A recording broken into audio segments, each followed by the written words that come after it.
Hey guys, it's Graham. What's cracking? This is my review of Putting the Freaking Gas Pedal Down to Beat Traffic. Hell yeah, love this Hemi. No, that's not the name of the book. It's called The Shadow Over Vinland by Nathan Shumate. This is not the kind of book that I would normally read for two reasons. One, it's an anthology. Two, it is horror. I don't typically read anthologies, and I generally don't pick up horror unless it's like October. And even then, it's like, okay, yeah, I wanted to get into spooky season, atmospherics, aesthetics, whatever. And then I read one, and I'm like, yeah, that really didn't do it for me. But over the last couple of years, I actually have read and enjoyed a number of anthologies, and as I reflect on them, I've figured out what the common denominator is. Usually they're by the same author or they are in the same IP. I don't usually pick up an anthology that's like, oh yeah, here's everybody writing in the same genre, but it's like it's 10 different people, they're doing 10 way different things with it, and that's that. Like, I wouldn't just pick up a book like that and read it cover to cover, but I read most of the Alien Bug Hunt antho that I picked up. Same thing with Predator If It Bleeds. I've read all of the Monster Hunter files. I've read all of October Country by Ray Bradbury. You get it. If it's all either by the same person or about the same thing, like, okay, I'm just looking at the same thing from a bunch of different angles. And that's what's going on here with Nate Shumate's A Shadow Over Vinland. They're all short pieces written by him, if I understood that right. It's not like there's a whole bunch of other authors listed. It's just Nathan Shumate. And the title comes from one particular story where it's set in Viking times, and so, over Vinland, it's Vikings in North America. But the common denominator, other than the author, is that every single one of these stories is a Lovecraftian piece. It's got some connection to Cthulhu. Sometimes they're very short, just a couple of pages. Others go on for a little while longer. There were three that I enjoyed. One of them was the titular book, the Shadow Over Vinland. That's partly because I've been reading more, Viking, North America, Vinland themed stuff in the last couple of years, and I think it's a strong addition to that particular subgenre of alternate history. That story was pretty well done. There was another one about a guy. This is one of the shorter ones in there. A guy who goes and buys this dilapidated old motel, kind of in the middle of nowhere, and he fixes it up, and then as soon as he gets it fixed up, like, this frog-looking demon thing moves into one of the rooms and basically tells him, like, you built this motel by a crossroads into hell. And the proprietor's like, oh, crap. Okay. And the frog's like, yeah, I mean, no beef, but, it's just you're going to find people like me on the regular. And he more or less kind of falls into this comfortable rhythm with, like, the demon checking in and out of the hotel. And then one day he actually gets a customer, and it's this guy who gives off like strong vibes of being connected to organized crime or biker crime or something. Just some real slimeball guy. He's really rude to the proprietor, says things about his dead wife, just things that would really piss you off. And the proprietor, he doesn't tell him. He's like, hey, demons check into this hotel, right? He lets the dude check in, and then he solves the problem in a way that is macabre, but it kind of brings a smile to your face. It's like, yeah, no, I get it. I mean, not entirely sure I would, but I get it.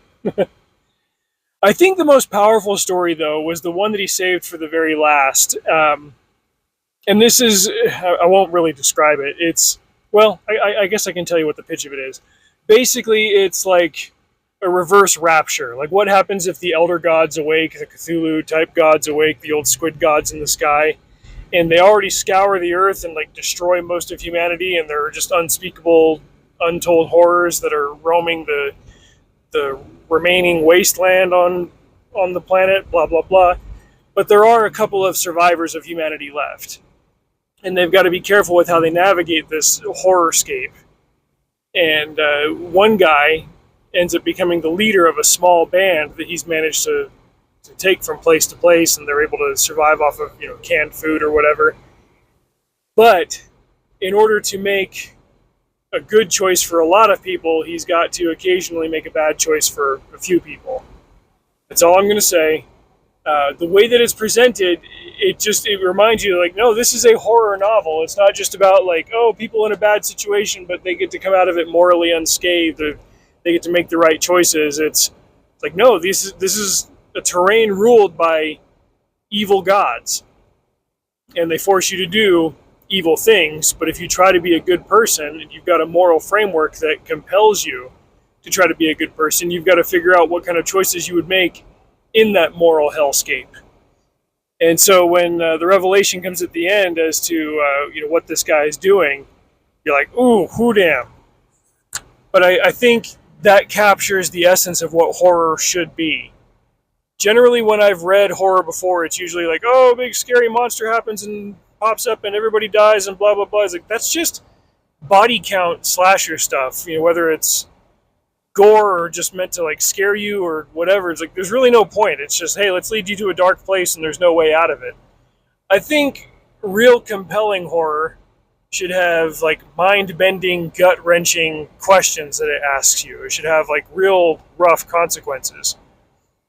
There's a story that I read, maybe it was last year, year before. It was called A Short Stay in Hell, and forgive me, I can't remember the author's name.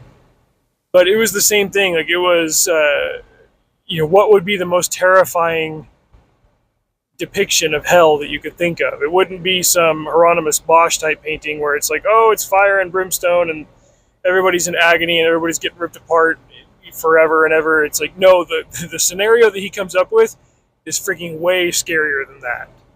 And it leaves you just absolutely hating the very notion of it by the end. I like that kind of cerebral element to it because it shows me that the author like really put in the effort to come up with something worse than just like, oh, what if there was a monster that disemboweled you? Wow, I was like, anybody can write that. Give me something that I haven't thought of before, and you got my attention. And there were a couple of stories in this collection like that from Nate Shumate. So I'd probably give it 3.5, rounded up to 4 stars. Let's see, content warning. There was some language in it, a few blasphemous exclamations, regular PG-13 stuff. There was like 1 or 2 F-bombs in it. So, just be aware of that. But it is a horror novel. Like, not everybody's going to be on their best behavior. Novel, collection, anthology, whatever. But if I were to pick something up around October and say, hey, I want to read something scary, Halloweeny, Halloweeny, don't look at the Halloweenies. That's bad. Those are naughty. This one's a good option for it. So check out the Shadow Over Vinland by Nathan Shumate. Till next time, drive safe. See you out there.